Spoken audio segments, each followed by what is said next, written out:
Hey everybody, it's Pastor Suzy Burba here from First Congregational Church of Braintree in Massachusetts, where I'm the youth minister, and I welcome you to an edition of Food for the Soul. It's been a little while since we've been able to put one of these out there, and I'm really happy to be able to do it today while we're in the Advent season. Some of you might not see this till after Christmas, but as I'm recording, it's still Advent. And today I come to you from Blue Hills Reservation. The Blue Hills is 3,000 acres and it includes 125 miles of trails. You can get some really tough hikes in with a lot of up and down, or you can get kind of a leisurely stroll in some of the parts. It's worthwhile to check in advance of what parts are where, so that if you're looking for just a nice calm walk, you go to the right area. You can always, there's trail maps and online, you can look that stuff up.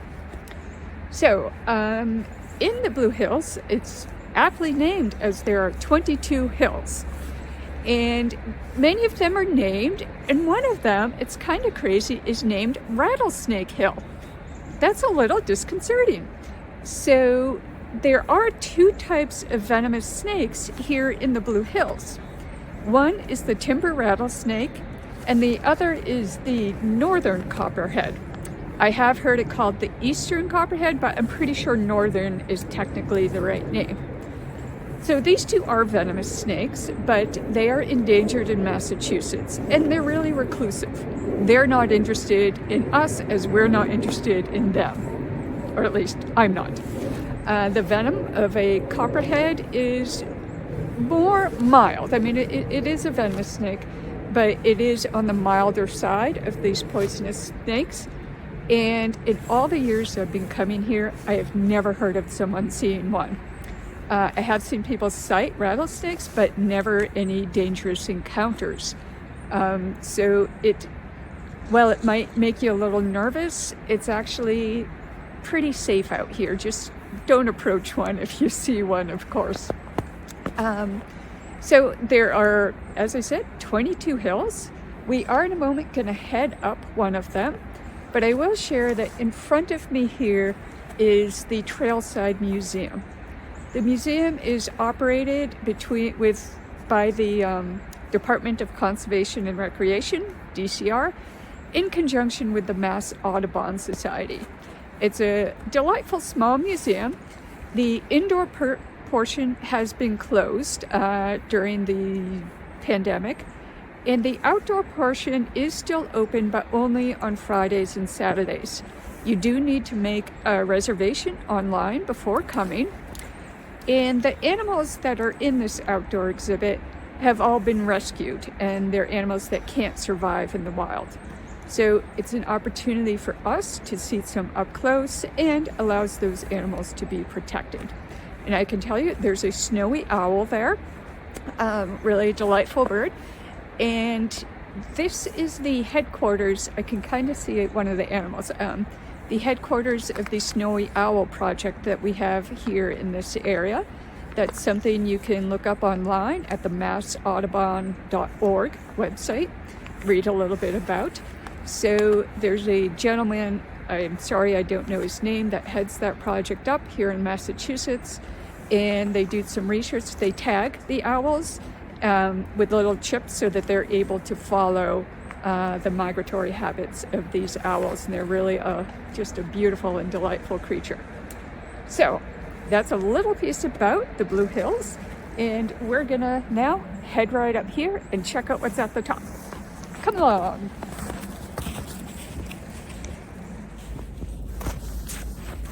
Hey everybody, right now we are at the top of the largest hill in the reservation called Great Blue Hill. There are two things of interest up here. One is right behind me, Elliott Tower, and it's not a clear day, but we'll go up to the top of the tower and take a peek anyway.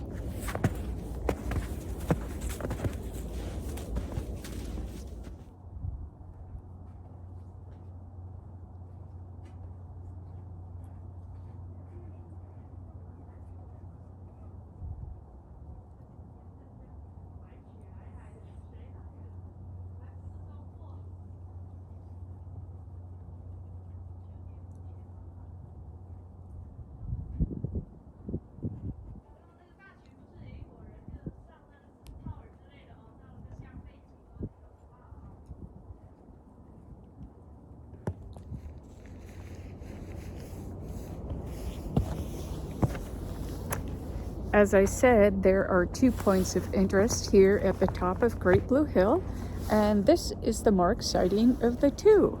This is the Blue Hills Weather Observatory and Science Center. It was actually built in 1885 by Abbot Lawrence Roach, and it cost him a whopping $3,500 at the time. There's been a little expansion and, of course, updating of equipment. There are a few vehicles parked up here, but you can only come up if you've got permission. It's authorized vehicles only. General public cannot drive up here, but there are a number of trails, and we will take just a little bit more time to check out the area, and then we will get to our spiritual reflection.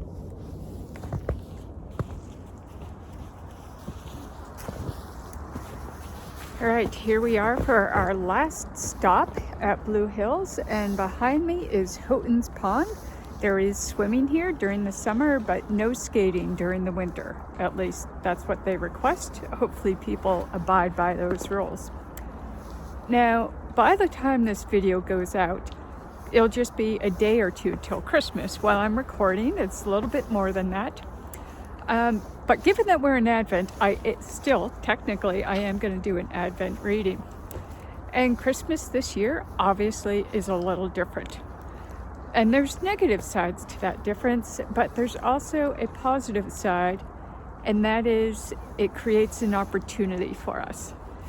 So without the regular hustle and bustle of Christmas, it allows us more time to reflect on the meaning of Christmas and just be aware of the presence of God and just the majesty and wonder of this time of year.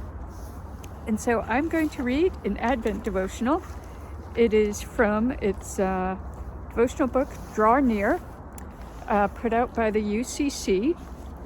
And the page I'm going to read is from December 16th.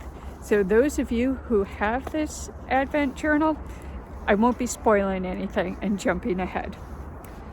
This entry is written by Vince Amlin. And he starts first by quoting Psalm 125, verse 1. Those who trust in God are like Mount Zion, which cannot be moved but abides forever. So, Vince writes, in high school, I came across the work of the Buddhist monk and peace activist Thich Nhat Hanh. Almost immediately, I adopted one of his common meditations. Breathing in, I see myself as a mountain. Breathing out, I feel solid. Blown away by the changing winds of adolescent hormones, high school politics, and the stormy relations of teenagers and their parents, I reached out toward the promise of stability I found in these words. The hope of connecting to something large enough, weighty enough to not be so easily moved. Walking the crowded halls between class, facing a breakup, slamming the door to my room, I repeated that prayer. Here at the end of 2020, I find myself in need of that solidity even more than then. Changing Winds does not begin to capture the tumult of the last 12 months, the sense of upheaval. Just a scroll through the day's headlines is enough to leave me unmoored. But Psalm 125 offers a similarly grounding prayer. Breathe in, I see myself as Mount Zion. Breathing out, I cannot be moved. The reason of Advent is a touchstone, an opportunity to breathe, and let that breath ground us in something bigger and weightier than ourselves, something more solid and substantial than one moment. Breathe in. See yourself as part of a story whose deep roots can weather any storm. Breathe out. You are grounded in a hope which will still abide when this year has been uprooted and blown away. A hope which abides forever. It has been a delight to take you with me today on this little journey through Blue Hills, and I wish you all just a joy-filled and very peaceful Christmas. Yes, it is different, but let us take hold of the parts of that difference that give us the opportunity to connect with others and connect with God. Until I see you again, take care.